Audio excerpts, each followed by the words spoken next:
Hello, friends. Welcome to yet another episode of Yorker Talk. Now, I want to do this episode in English because I got asked by a lot of friends that, why don't you do something in English also? So, not a problem. The reason for doing it in Hindi was to reach out to a wider audience, but, uh, you know, we could. So, let's do this episode in English today. See, basically, I would like to talk a bit about what to do during this lockdown, certain basic drills and, uh, preparations by which you can get ready for the season. So now sitting at home, it can get really boring, and if you engage in some kind of physical activity, that would be great, without going out, staying indoors. So, from a batting perspective, you'll have to pick a bat and a ball, and you'll have to, whack it around a little bit. Now that depends on the kind of space that you have. See, there's this, I would like to show you a bat, which is a technique bat. Actually, a lot of players used to use this in the earlier times. This is a middling bat, really, which see, this is a bat I made for myself, and on I'm not sure if you're aware that I do manufacture cricket bats by the name of Matrix, and it's basically professional grade bats that I make, which cater to the players now. I'm basically in the space of customized bats and not a mass producer. So I've had a lot of players using my bats from time to time. Now this is a technique bat, which is half the blade is half the width of the normal bat, and but the weight is the similar kind of weight that I use in my bats, and also I made it a long blade and a long handle. I'm 6 feet 2 inches tall, so I use a bat which is half an inch longer in the blade and about half an inch longer in the handle too. So it helps me stand upright. It's good for my lower back, and I don't have to crouch too much. So these are the sort of things that we do as part of customization. Now this is a tennis ball here. So a very easy drill that everybody can do at home if you have a little bit of space is that hold the bat with one hand, just throw the ball to a wall, and when it comes back, just get into your batting position and hit the ball back. Depending on the merit of it, whether it is short or pitch, it's coming to you. You can play off the either feet and try to play it straight and in the V. The straighter you play, the better it is, and this basically gets your eye in. Because you see, this is a very narrow bat in the sense that the blade is. So if you're able to middle this, you will be in pretty good nick as the season goes by.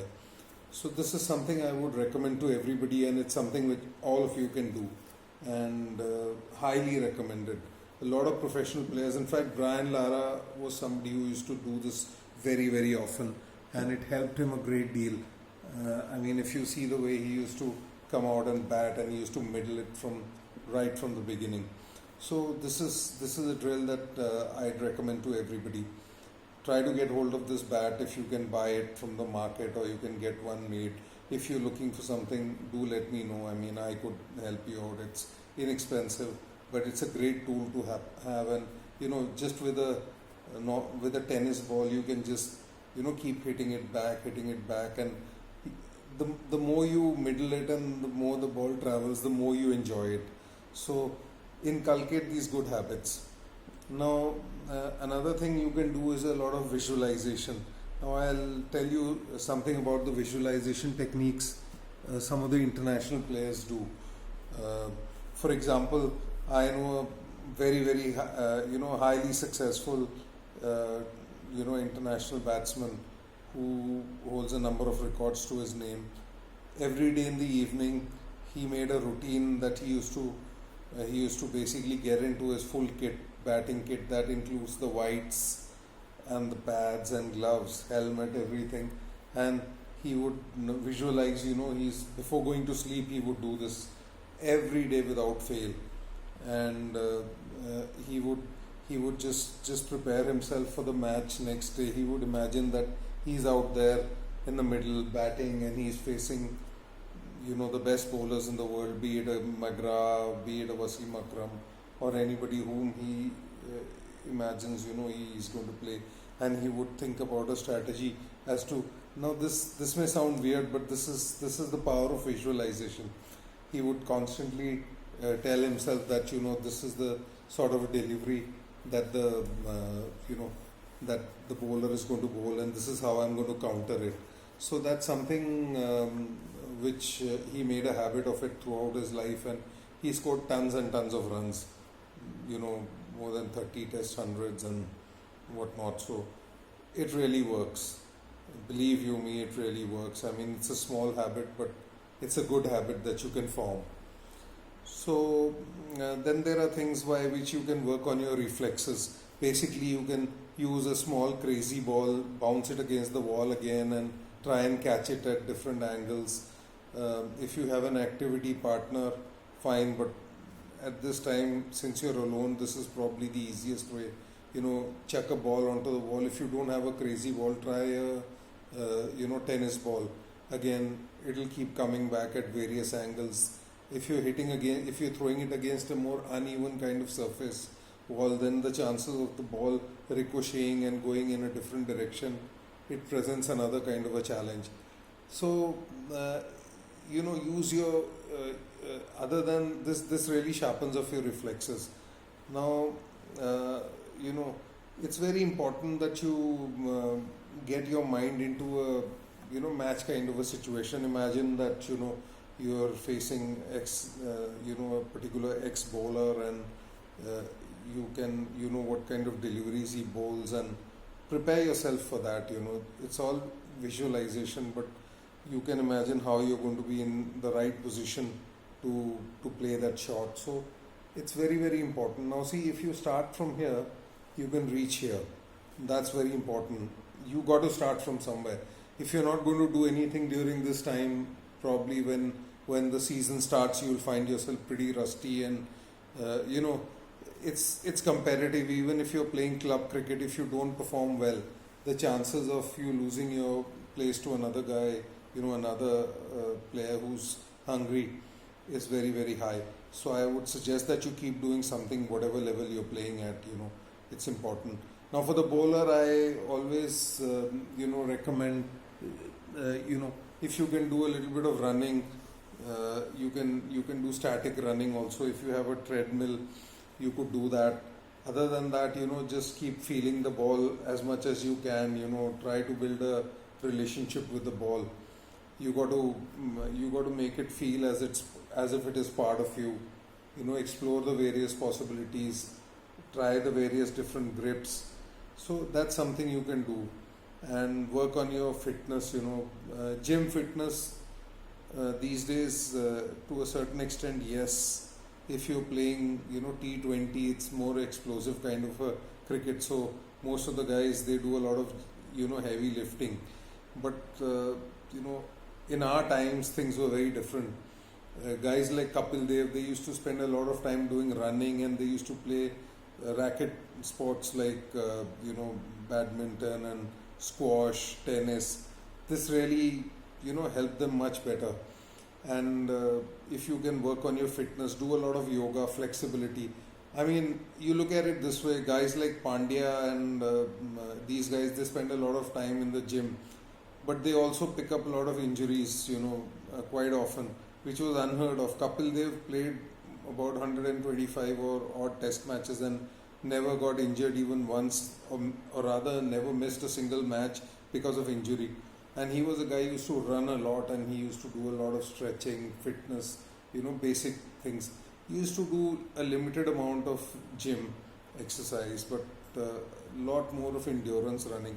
I mean, if you want to do short sprints, that really helps, for explosive power. If you can really do 50 meters or 100 meters or 40 meters, whatever you're comfortable with, place 2 cones and run depending on the space you have with you. So this is something I would suggest. Then keep doing a little bit of catching if you can, just basic thing. Again, you got to bounce it off the wall and do that. Now, I often have been asked by players about, what is the strategy to play long innings. What happens even in T20 games. A lot of times players come and they score 20-30 runs in quick time, and they're not able to convert it to say 100 or a 90 or 80 or something, which again is a great personal milestone for the player, and it helps the team a great deal. So now if you want to play long innings, you need to work on your fitness. There's no shortcut. The fitter you are, the more endurance you have. Now again, if you're playing mainly T20 cricket, then it's better to, it makes sense that if you spend more time in the gym, doing heavy weights, heavier weights, less repetitions, because that's what creates explosive power. Whether it is off your while batting, a lot of people underestimate the power that is generated through the legs. Now, if you see a boxer, they're normally very stable on the legs. Same thing, with a batsman. If you see, for example, Dhoni, he gets into you talk about the helicopter shot and stuff like that, but what you don't realize is that, he has a very firm base, wide, strong base. From there, he generates that explosive power to hit those helicopter shots. So, do a lot of heavy squats, maybe 3 repetitions, 4 repetitions, but tank up as much of weight as you can, so that you can get that kind of explosive power. Similarly, in your arms, shoulders, and general endurance, short sprints, so you don't get tired, but you can produce that explosive energy. But along with it, don't neglect doing stretching and yoga, because that's otherwise you might get a injury. Now, what happens is that when you're doing these heavy weights, you're basically increasing the length of your muscle also. The muscle fibers are stretched more, and that's what is a key element in producing power. Now, modern cricket has become a power cricket, essentially. It's very different from Test cricket. The way it's going, I think 75-80% of the players who are playing cricket are primed for T20 cricket, and they want to stick to that format and play 50 overs too. Test cricket is something which is getting neglected by and large. So these are some of the things, guys, you can do to keep yourself fit during this time. So I told you what is the way to play longer innings. If you're fitter, you can definitely play much longer innings. If you're not fit, I'm afraid you'll get tired, you'll lose power, you will not be able to go beyond that initial stage. So do work very hard on your fitness. Now, my request is, I'll keep posting a lot of stuff, but unless you guys are going to share this, unless you're going to subscribe to this channel, unless you're going to like it and press the bell icon, I won't be able to reach more people. My objective here is to help as many people as possible. And at the moment, we are running a lot of good deals on customized cricket bats. So there are cricket bats of all sorts of budgets. We've got some 4 grades of willow, English willow, and the bat can be made according to your exact requirement. Once the factory opens, I'll be able to do that for you. So we are taking orders, and I've got some really good willow at the moment with me, which has been air dried. I mean, I don't buy kiln dried willow, which is basically put into dryers and force dried. I buy raw willow, which is left for over a year, so that the moisture goes out of the bat. The feel and the ping of this willow is incredibly different from your kiln dried willow. So I have some really good clefts with me at the moment, which I air dried, and if you're interested, please do sound me, and I can do some really good bats for you. So guys, take care, stay indoors, and have a great weekend coming up, and work on your game, work really hard. They're going to translate into good scores, into good performances, and that's the only way going forward. Thank you so much.